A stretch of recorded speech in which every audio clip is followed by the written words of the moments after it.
आइन में आपने 18वीं तरमीम की, सूबों को खुद मुख्तारी दी और आइन के मुताबिक जो असम्बली को तोड़ने का कॉन्सेप्ट है उसी को एक्सरसाइज किया गया। ये तो एक मतलब क्या कहते हैं कि वो हठधर्मी है कि जी एक ही दिन हमने करवाना है इलेक्शन क्योंकि हमारा वोट अभी नहीं है बाहर।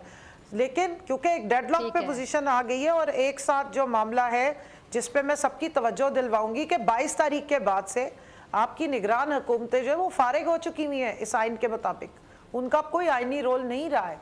तो इस वक्त अगर कोई आइनी जो इस वक्त बहरान क्रिएट किया गया है या निगरान हुकूमतें ख़त्म होने के बाद भी अगर वो बैठी हुई है तो ये सारा अनलॉफुल हो रहा है, नॉन कॉन्स्टिट्यूशनल हो रहा है। इसको ख़त्म करने का तरीका ये कि डायलॉग किया जाए, हट धर्मी ख़त्म की जाए और इस आइन को बचाया जाए। और एक जो मेरी नाकस राय है, आप ज़रूर इस पर कंसल्ट भी करें, ये आइनी तरमीम भी वन ऑफ होगी, वन ऑफ होगी।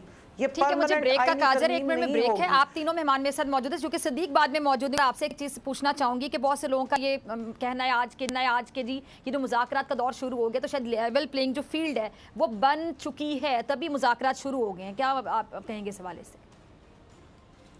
देखिए, नून लीग के नज़दीक तो लेवल प्लेइंग फील्ड का मतलब एक ही है कि मियां नवाज शरीफ को वापस लाया जाए, उनको आने दिया जाए और उनको रोक कोई नहीं रहा। उनके भाई की हुकूमत है और 13 जमातें इत्तेहाद में हैं, किसी को कोई इतराज़ नहीं है। लेकिन मियां साहब के साथ मियां साहब की ख्वाहिशात भी बहुत हैं। वो कहते हैं कि पहले मेरी जजेस से बात करो, सुप्रीम कोर्ट के जजेस पे भी उसी तरह से बात करो जैसे माजी में मैं करता रहा हूँ, और मुझे हाई कोर्ट के जजेस से भी बात करो, पूरी डील मुझे लेकर दो कि मैं वापस आऊँगा तो मुझे जेल ना जाना पड़े। लेकिन एक बार तो उनको जेल जाना पड़ेगा क्योंकि वो इस्लाह याफ्ता मुजरिम हैं, इश्तिहारी हैं, मफरूर हैं। एक बार तो उनको जेल में जाना पड़ेगा और वो कहते हैं कि बस मुझे जेल ना जाना पड़े, मैं आऊँ और सीधा जो है मैं अपने भाई का जो प्राइम मिनिस्टर ऑफिस है, प्राइम मिनिस्टर हाउस है, वहाँ पर जाऊँ, पूरा मेरा इस्तकबाल किया जाए। तो ये उनकी ख्वाहिश है। अब उनकी ख्वाहिश को पूरी करने के लिए बहुत से लोग जोर लगा रहे हैं, लेकिन अदालतों के लिए इतना भी आसान नहीं है कि वो इस हद तक सरेंडर कर दें कि वो एक इश्तिहारी को, एक मफरूर को बिल्कुल इतना प्रोटोकॉल दे दें और बिल्कुल उसके सरेंडर के बगैर, क्योंकि आइन ये कहता है, कानून ये कहता है कि जब तक वो सरेंडर नहीं करेंगे तब तक तो उनकी जानिब से कोई वकील भी पेश नहीं हो सकता पाकिस्तान की इसी अदालत में। ये एक मसला जो है वो खड़ा हुआ है। अगर मियाँ साहब के आने के लिए माहौल ठीक कर दिया जाए तो नून लीग बिल्कुल इलेक्शन में जाने के लिए तैयार है। की तरफ आना चाहूंगी, ये प्राइम मिनिस्टर साहब ने जो आज एतमाद का वोट लिया है, इसकी वजह क्या समझ आती है आपको, क्यों जरूरत पेश आई? देखें, लीडर ऑफ द हाउस जो है वो किसी वक्त भी एतमाद का वोट ले सकता है। इसमें तो कोई ऐसी बात नहीं है कि कोई कि वो उन्होंने क्यों लिया, क्यों ज़रूरत महसूस हुई। जब भी हो, इत्तेहादी हुकूमत है और अगर वज़ीर आज़म साहब ये समझते हैं या कोई भी लीडर ऑफ द हाउस चाहे वो प्रोविंस के अंदर हो, वो समझता है कि मुझे ले लेना चाहिए, तो वो वोट अगर ले लेते हैं तो उसमें क्या। लेकिन ये आज के दिन का इंतखाब क्यों किया गया ना, मेरा सवाल ये है आपसे।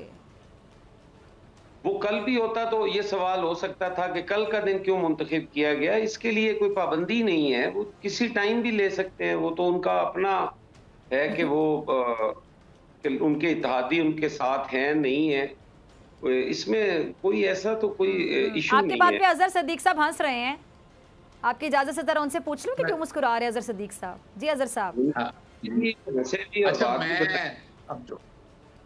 अच्छा नहीं मैं बता देता हूँ। उसकी बुनियादी वजह ये है कि मौजूदा हुकूमत, आपको पता है, बैसाखियों के सहारे पर खड़ी है। आइन और कानून का दूर तक पासदारी नहीं करनी है।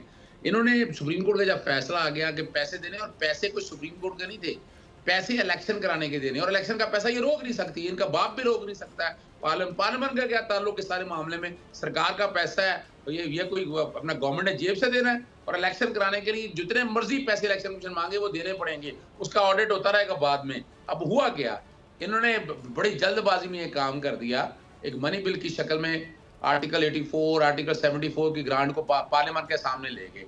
पार्लियामेंट ने वो रिजेक्ट कर दिया। मनी बिल कभी भी रिजेक्ट नहीं होता, और वो इसलिए नहीं होता कि आर्टिकल 63 अगर पढ़ लें कि आपको पता है कि जहां एतमाद रद्दम एतमाद का वोट हो तो मनी बिल पे भी आप अपने खिलाफ नहीं फैसला दे सकते, जो कि सारा आपने हुकूमत करनी और अक्सरियत के साथ होनी है। अब ये अहमकाना हरकत थी कि इनसे ये काम हो गया तो उसमें अक्सरियत खोगी, और इसमें मैंने शेख रशीद साहब की तरफ से बाकायदा सदर पाकिस्तान को आइन के आर्टिकल 91 सब आर्टिकल 7 के साथ एतमाद का वोट लेने का कहा, और मैंने रीजनिंग सारी रखी है कि ये एतमाद खो बैठे। इस पे मैं हसन मुर्तजा साहब का जरा पॉइंट ले लूं, फिर कवल की तरफ आती हूं क्योंकि हसन साहब को जानना है, उन्हें मुझे उनका शुक्रिया अदा करें। जी हसन साहब, मेरी गुजारिश ये है, मैंने पहले भी अर्ज की है कि मुज़ाकरात हो रहे हैं, हमें थोड़ा सा मोहतात रवैया इख्तियार करना चाहिए और लफ्ज़ों का चुनाव भी बेहतर होना चाहिए।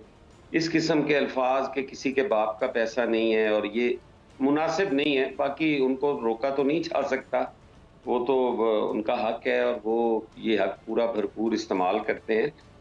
हमें बेहतरी का सोचना चाहिए जी, ठीक है। पॉजिटिव सोचना चाहिए।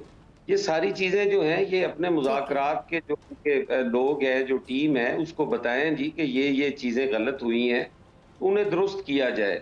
मेरा ख्याल है कि यहाँ पे बैठ के तो हम इस किस्म की करते रहेंगे तो वो मुतासिर होने का ज़्यादा खतरा है। उसमें कोई बेहतरी नहीं आने वाली कि इन बातों से कोई बेहतरी ठीक आ है सके। जी। अच्छे अल्फाज के साथ भी गुफ्तगू ठीक है कर जी सकते हसन हैं, नहीं है कि जी एक दूसरे को हम इस किस्म के अल्फाज जी बोलें जो मुनासिब ना हो।